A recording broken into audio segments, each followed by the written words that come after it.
Bonjour. Aujourd'hui, pour le cours 13, on va voir beaucoup d'exemples ensemble. Je vais les faire avec vous.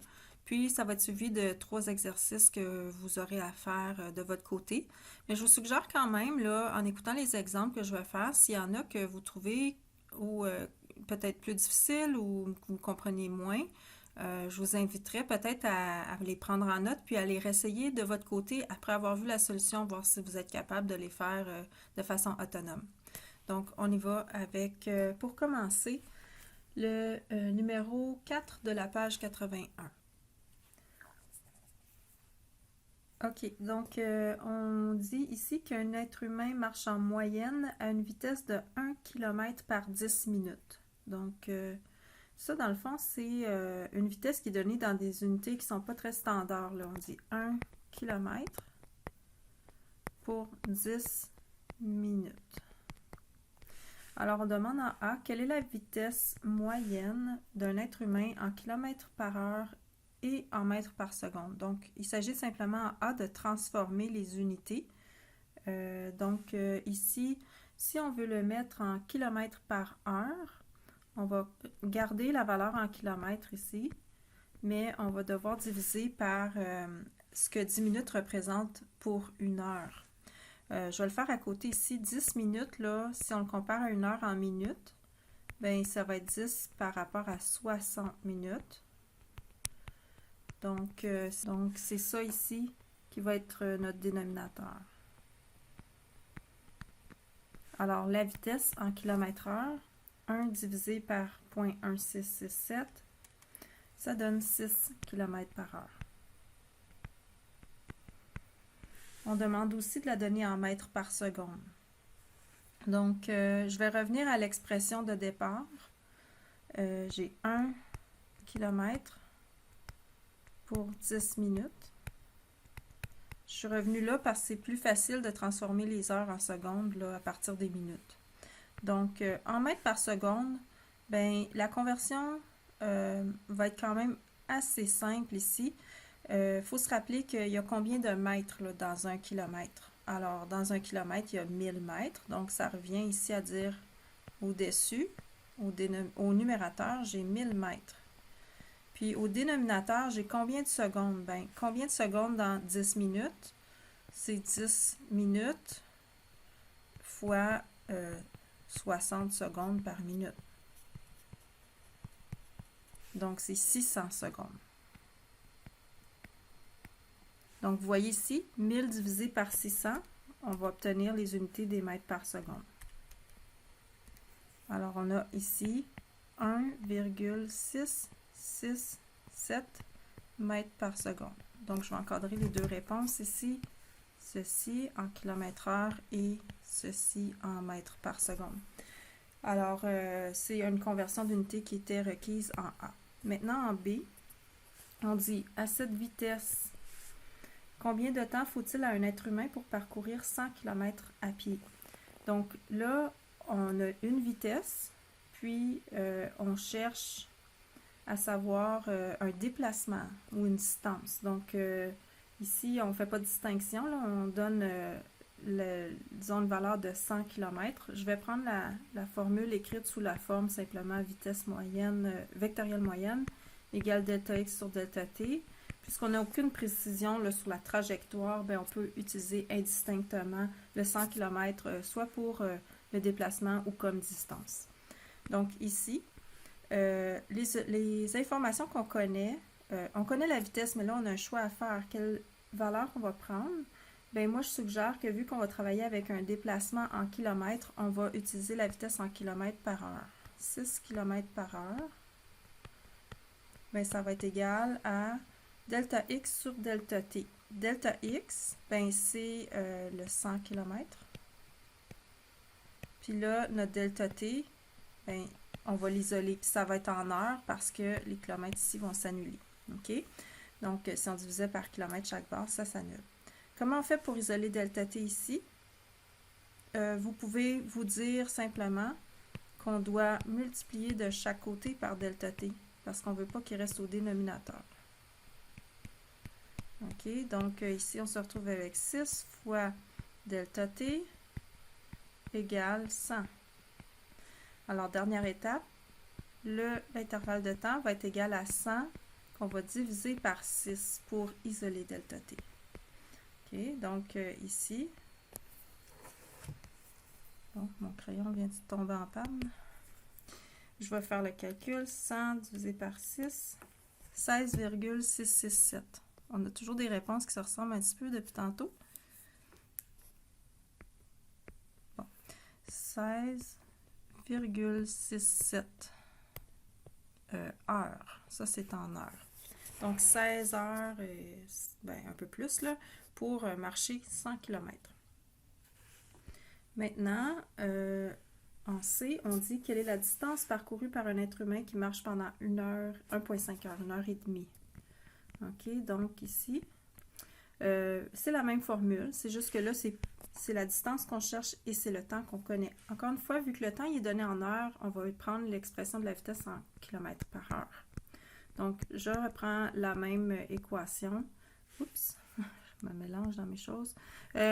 Comme j'ai dit tantôt, on parle de distance, de déplacement ici de façon un peu équivalente, là. Fait que même si on dit distance parcourue, elle équivaut à un déplacement. On suppose que tout se fait en ligne droite dans le fond parce qu'on n'a pas d'informations sur la trajectoire. Mais j'aurais pu aussi écrire l'équation comme V égale distance sur delta t.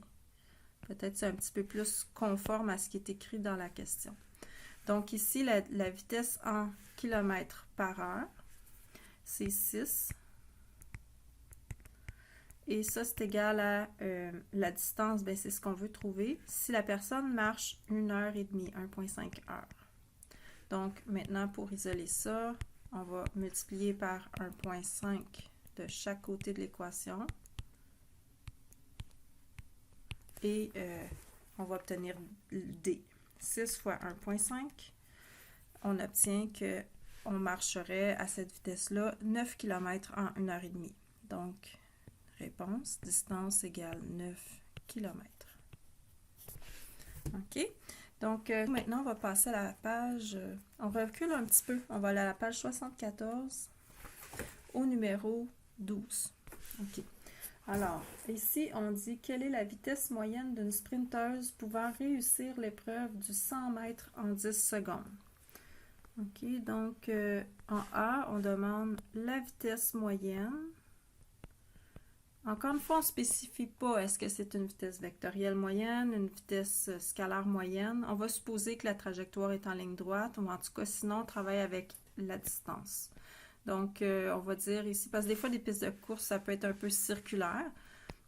Pour ne pas prendre de chance ici, puis refléter vraiment la réalité, on va dire distance parcourue sur le delta t. OK, donc ici, même s'il n'est pas écrit chercher la vitesse scalaire moyenne, on n'a pas assez d'informations pour faire quoi que ce soit d'autre que ça. Donc ici, on va aller calculer cette vitesse-là simplement en insérant les valeurs qui sont données. Donc 100 mètres comme distance ou déplacement sur les 10 secondes que ça requiert. Donc, on a ici une vitesse de 10 mètres par seconde en moyenne.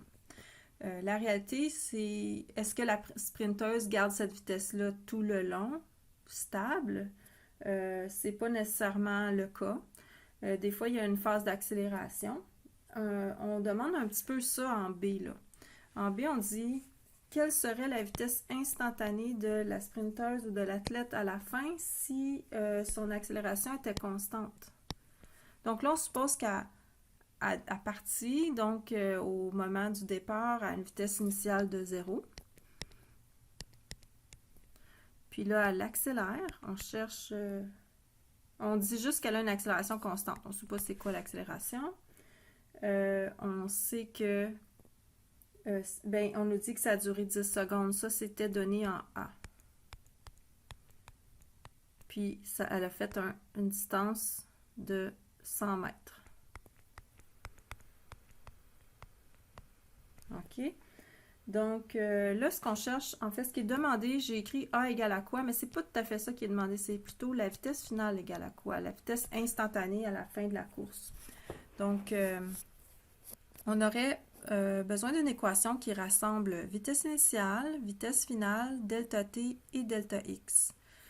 Donc, une équation ici où est-ce que, si on veut y aller vraiment à une seule étape, on n'aura pas besoin de l'accélération. Ce serait l'équation 1 de votre page 60. Donc, ici, on aurait delta x égale 1/2 vitesse initiale plus vitesse finale fois delta t. OK? Donc, ici, on insère les chiffres là-dedans. On a 100 égale 1/2 fois 0, la vitesse initiale, plus vitesse finale, on ne sait pas c'est quoi, fois le 10 secondes de temps. Bon, alors on se retrouve ici avec 100 égale, je vais le réécrire un peu tout ensemble ici, le 0 dans le fond, on peut l'ignorer, fait que ça fait finalement vitesse finale fois 10 sur 2. OK, donc ici, pour isoler vitesse finale, on va devoir multiplier par 2 de chaque côté de l'équation et ensuite diviser par 10 également. Donc, on va obtenir ici notre vitesse finale en faisant 100 fois 2 divisé par 10. On obtient ici une vitesse finale instantanée de 20 mètres par seconde. Donc, à la fin de la course, si on supposait que la sprinteuse part d'une vitesse nulle puis elle continue à accélérer pendant les 10 secondes, ça, ce serait sa vitesse finale. Et ensuite, on demande quelle serait dans ces conditions son accélération. Oups. Bien, là, cette fois, on va juste poursuivre un calcul. Donc, depuis là, la question B, on travaille avec un MRUA, hein, un mouvement rectiligne uniformément accéléré. Donc, on continue. Ça, c'est les équations de la page 60. On peut prendre n'importe quelle autre équation de la page 60 pour calculer l'accélération. Maintenant qu'on a la vitesse finale, on connaît 4 valeurs. On peut l'ajouter à notre vitesse initiale, notre delta t et notre delta x. Donc, je vais y aller avec l'équation A égale... ben, c'est pas comme ça qui est écrite dans votre page 60. Là. Dans la page 60, on dit la troisième équation. Delta v égale A fois delta t. Mais la façon que je la mémorise, moi, c'est plutôt A égale delta v sur delta t. C'est équivalent. Okay? C'est la définition d'une accélération, cette troisième équation-là. Donc, ici, je vous rappelle aussi que delta v, c'est pas simplement une vitesse, là, c'est la vitesse finale moins la vitesse initiale sur notre intervalle, puis ensuite on divise par l'intervalle de temps. Donc, dans ce cas-ci, ça ne changera rien là, parce que la vitesse initiale est 0, mais quand la vitesse initiale n'est pas 0, ça change tout. OK? Fait que la vitesse finale, on la connaît maintenant, c'est 20, moins ensuite la vitesse initiale de 0, puis je divise par 10 secondes. Je vais obtenir une accélération de 2 mètres par seconde carré. On passe maintenant à la page 93, au numéro 3. OK. Alors ici, on dit Marie-William fait du ski de randonnée. Elle part de la position. Ensuite, on dit elle avance à une vitesse constante pendant 20 secondes. Donc là, il s'écoule un intervalle de temps de 20 secondes. Puis ensuite, on nous donne aussi les composantes de son vecteur de vitesse. Donc, la vitesse. On a une composante en X pour la vitesse de 3,6 mètres par seconde. Puis, une composante en Y pour sa vitesse de moins 5,2 mètres par seconde. Je vais faire un petit dessin ici pour représenter la situation. Fait que dans le fond, la personne va partir du point A qui est à l'origine. Puis là, son vecteur de vitesse va l'orienter pour se déplacer vers un point B. Fait qu'en X, on a une composante positive. Là, je ne fais rien à l'échelle, mais mettons que ça arrive à peu près ici en X. Puis en Y, c'est négatif. Donc là, l'axe Y, lui, si on va dans le sens négatif, ça va être par en bas. Fait que là, ça serait moins 5,2. Donc c'est un peu plus grand. Fait que le vecteur de la vitesse, il est orienté comme ceci environ. Ça fait qu'après un certain temps, elle va aboutir au point B. Donc là, on nous demande la position finale. On veut les coordonnées du point B. Donc, position finale égale à quoi? Ce qu'on va faire, c'est qu'on va travailler séparément le déplacement en X et le déplacement en Y. Vous voyez que dans le fond, pour se retrouver au point B, il a fallu qu'elle fasse une composante comme un déplacement équivalent à une certaine valeur en X, puis à une certaine valeur en Y. OK? Puis ça fait qu'elle va avoir avancé du point A au point B. Donc, on va calculer les composantes de chacun des déplacements. Fait que si on commence en X. Donc, en X, au départ, ben, elle est à la position 0. Donc, X initial, c'est 0. Ensuite, on a une vitesse en X de 3,6 mètres par seconde. Donc là, vous réalisez ici qu'il s'agit d'une vitesse constante. C'est un mouvement rectiligne uniforme. Il n'y a pas d'accélération. En sachant ça, là, pour le mouvement rectiligne uniforme, on va travailler avec l'équation, c'est les équations des vitesses moyennes. Là. Vitesse scalaire moyenne ou vitesse vectorielle moyenne. Mais là, on travaille avec des vecteurs. Donc, vitesse vectorielle moyenne, c'est le déplacement divisé par le temps. Donc, cette équation-là, on l'utilise lorsqu'on travaille avec un mouvement MRU, donc l'accélération est 0, ou encore, même s'il y a une accélération, mais si on vous demande une vitesse moyenne. Mais ici, donc, si je mets mes informations là-dedans, dans l'équation, je vais avoir 3,6 égale delta X sur mon delta T, c'est 20 secondes. Je ne l'avais pas réécrit là, mais le delta T aussi, il est présent dans les deux directions. C'est le même temps que ça prend pour le mouvement simultané dans les deux directions. Fait que si on isole le déplacement en X ici, ben c'est 3,6 fois 20.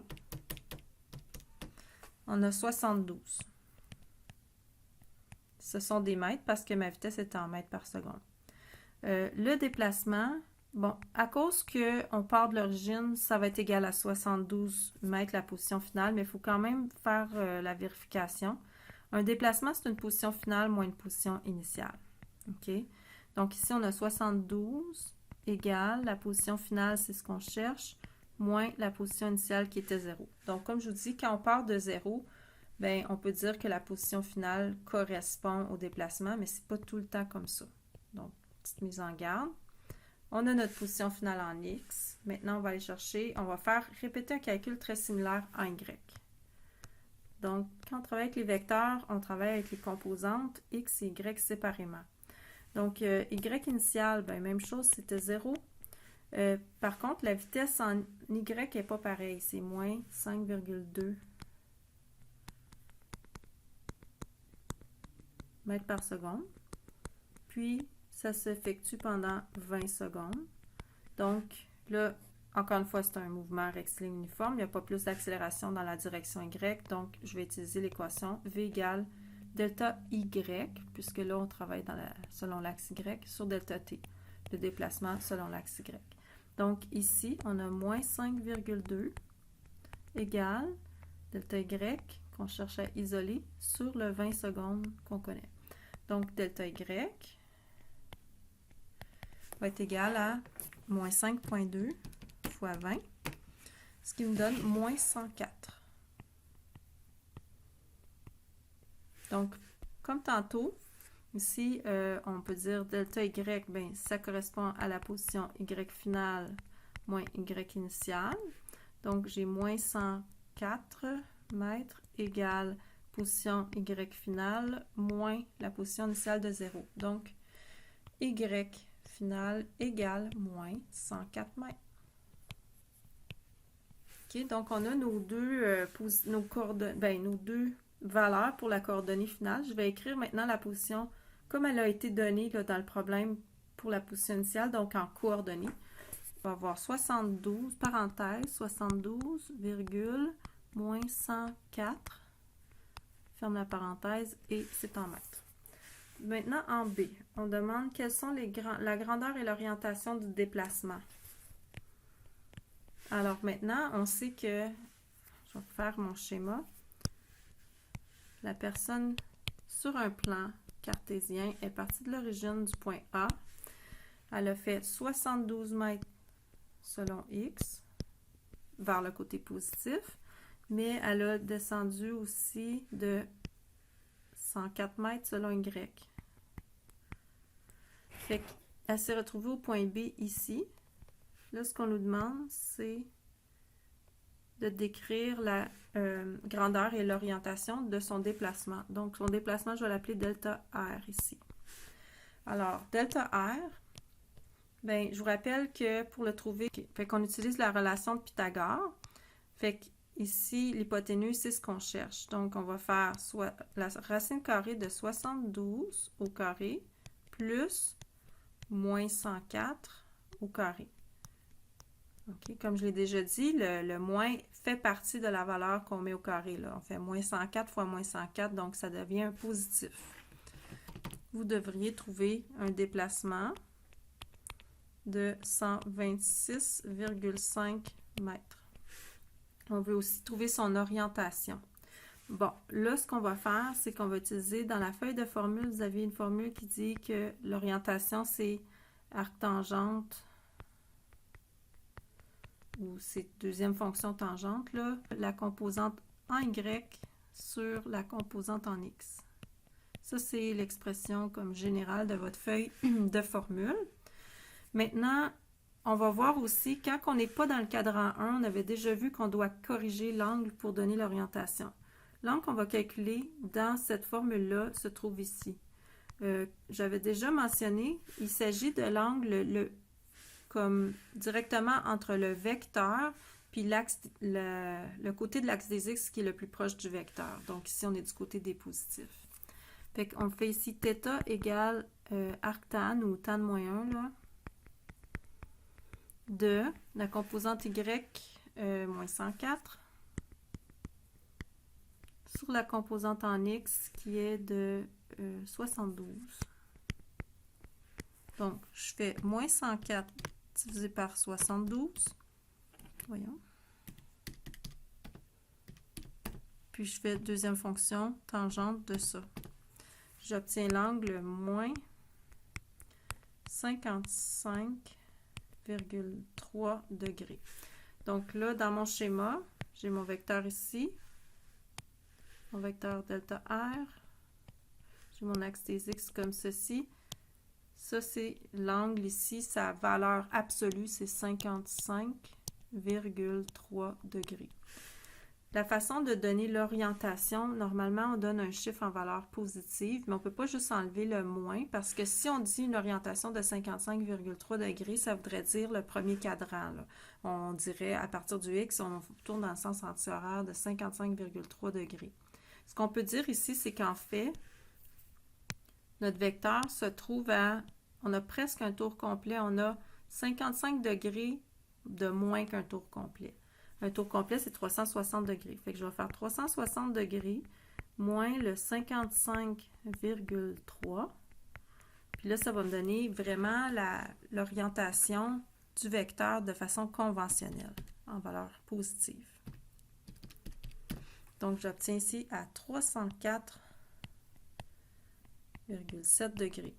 Donc, la bonne façon d'écrire la réponse ici, c'est vraiment de donner le vecteur complet, delta R, donc qui est de 126,5 mètres à 304,7 degrés.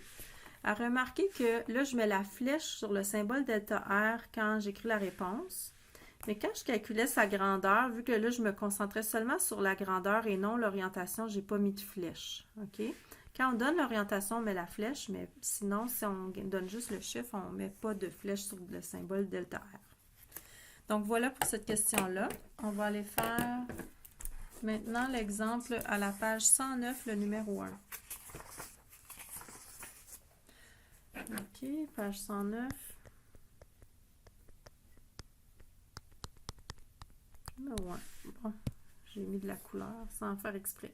OK, alors on dit Guillaume s'est perdu en forêt. Il sait cependant qu'il a marché 1h30 dans une direction constante, à une vitesse moyenne de 5 km/h, avant de s'arrêter, puis qu'il a marché de nouveau pendant 30 minutes à 6 km/h. OK, on va résumer ces informations-là, mais là, on a comme deux phases dans son mouvement. OK, on a une première phase qui dure un intervalle de temps numéro 1 de 1,5 heures. Et ça, c'est à une vitesse constante de 5 km par heure. Ensuite, il a marché 30 minutes. Je vais écrire delta T2, c'est 0,5 heures pour rester dans les mêmes unités. Puis, ça, c'est à une vitesse, donc tantôt vitesse 1, maintenant vitesse 2, c'est 6 km/h. OK, on demande en A, quelle est la distance maximale qui pourrait séparer Guillaume de son point de départ? C'est une drôle de façon de poser la question, mais je vous explique ici, c'est que vu qu'on ne sait pas si le deuxième déplacement, il l'a fait en continuant sur le même chemin, dans la même direction, ou s'il est revenu sur ses pas, ou s'il a tourné à 90 degrés, OK? Fait que mettons qu'il est parti de l'origine, puis là, qu'il a fait un premier déplacement, OK, delta R1, bien là, on demande c'est quoi la distance qui le sépare de son point d'origine. Bien là, ça va être complètement différent si on dit qu'après ça, le deuxième déplacement, bien, il est revenu sur ses pas. OK? Si c'était ça, il serait beaucoup plus proche de son point de départ que si dans une autre situation, Guillaume, il avait fait un deuxième déplacement, mais sans faire exprès, il était parti dans la même direction que le premier déplacement. Là, il est beaucoup plus loin.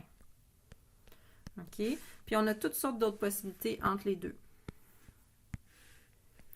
Supposons ici, premier déplacement toujours dans le même sens, mais là, il fait un deuxième déplacement, disons par là. OK? Delta R2 ici. Fait que vous voyez, là, ce qu'on nous demande, là, on s'intéresse au déplacement résultant. Dans la première illustration que j'ai faite, bien, ce serait un petit déplacement qui serait... ou la distance, en tout cas, par rapport à son point de départ, serait, comme je l'ai illustré en rouge. Dans la deuxième situation, ça serait beaucoup plus grand, comme ceci. Dans la troisième situation, bien là, du point de départ à où est-ce qu'il se trouve, ce serait comme ça. Fait qu'il y a une tonne de situations possibles. Mais ce que je veux vous faire réaliser ici, c'est que peu importe la direction du deuxième déplacement, il ne pourra jamais être plus loin que dans la situation que j'ai illustrée la deuxième image. OK? Fait que ça, c'est la question A. Quelle est la distance maximale qui pourrait le séparer de son point de départ? C'est si les deux déplacements se sont cumulés. OK? Fait que là, on va aller calculer les deux déplacements, puis après ça, on va pouvoir les additionner. Donc, c'est dans les deux cas, des mouvements rectilignes uniformes. Pendant une certaine section, un certain temps, on a une vitesse constante, puis après ça, on a une autre vitesse constante. Donc, l'équation qu'on va utiliser, voyons, c'est V égale delta X sur delta T. OK? Ou encore V égale D sur delta T. C'est équivalent ici. Il fait des déplacements comme pendant un certain temps en ligne droite.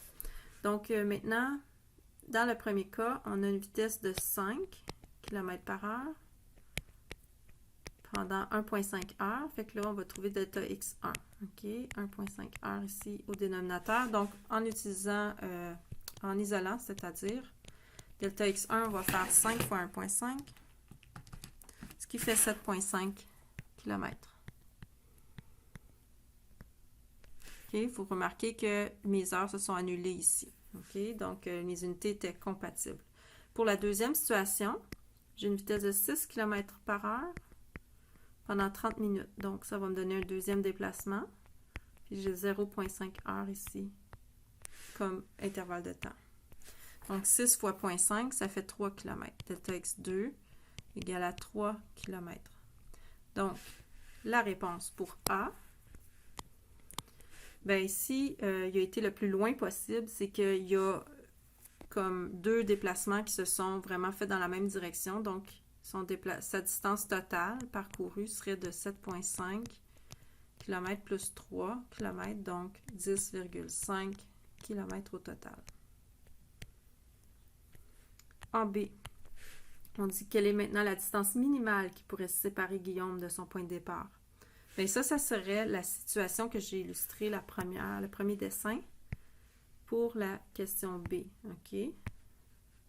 Parce que c'est s'il est parti dans une direction, puis que là, après ça, il a bien fait les choses, puis il est revenu exactement sur ses pas. Donc, finalement, on peut voir dans l'illustration que la distance parcourue à ce moment-là, ce serait 7,5 moins le 3 km. OK? Donc, on aurait 4,5 km qui le séparerait encore de son point de départ. OK. On va faire un dernier exemple ensemble.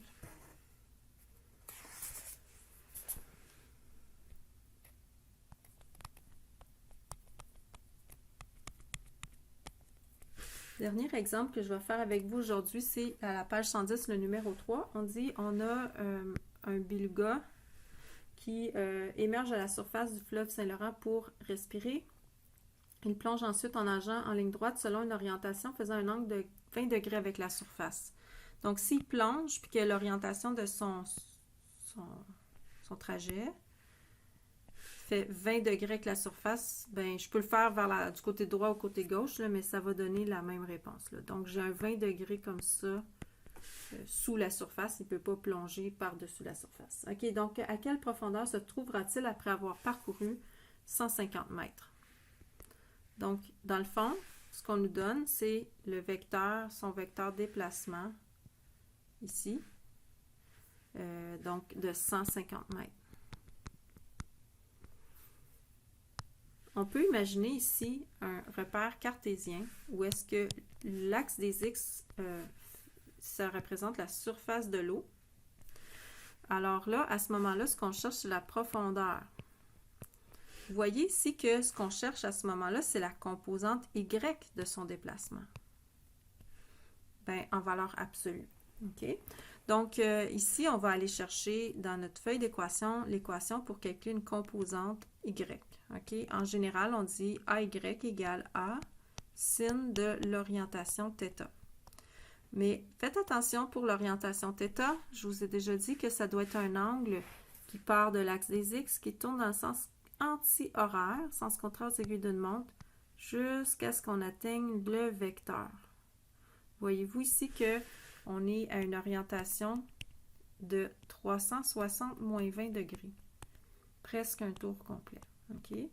Donc, 340 degrés. C'est très important ici d'aller chercher le bon angle, sinon vous n'aurez pas la bonne valeur de réponse.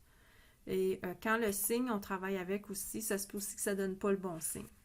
Donc, ici, je fais le calcul maintenant. Mon delta Y, c'est la composante Y que je cherche. Ça va être égal à mon déplacement delta R fois le sin de l'angle que je viens de calculer. Là, j'ai juste mis les bons symboles pour la situation que je travaille. Delta Y, donc ça va être égal à 150 fois sin de 340 degrés.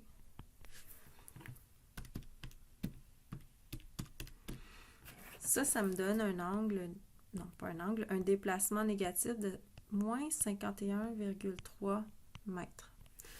C'est normal parce qu'il s'est déplacé en descendant, le beluga, mais si on se concentre vraiment sur ce qui est demandé, on dit quelle est la profondeur. Une profondeur, c'est pas, ça sous-entend déjà que c'est vers le bas. Donc, on ne répète pas l'information que c'est vers le bas avec un symbole moins. La profondeur serait de 51,3 mètres simplement. OK, donc voilà, ça fait le tour pour les exemples que je voulais faire avec vous. Maintenant, je vais vous donner 3 exercices de plus à faire. Donc, les 3 exercices qui vous restent à compléter, on a 2 exercices qui sont dans le livre et j'en ai ajouté un aussi, donc qui est écrit, l'énoncé est écrit ici. Et à la page suivante, vous avez les réponses des 3 exercices. On se revoit au prochain cours pour travailler vraiment des exercices de révision, pas dans le livre, cette fois un document de révision comme vous avez eu pour le test 1, mais en préparation du test 2. Bonne journée!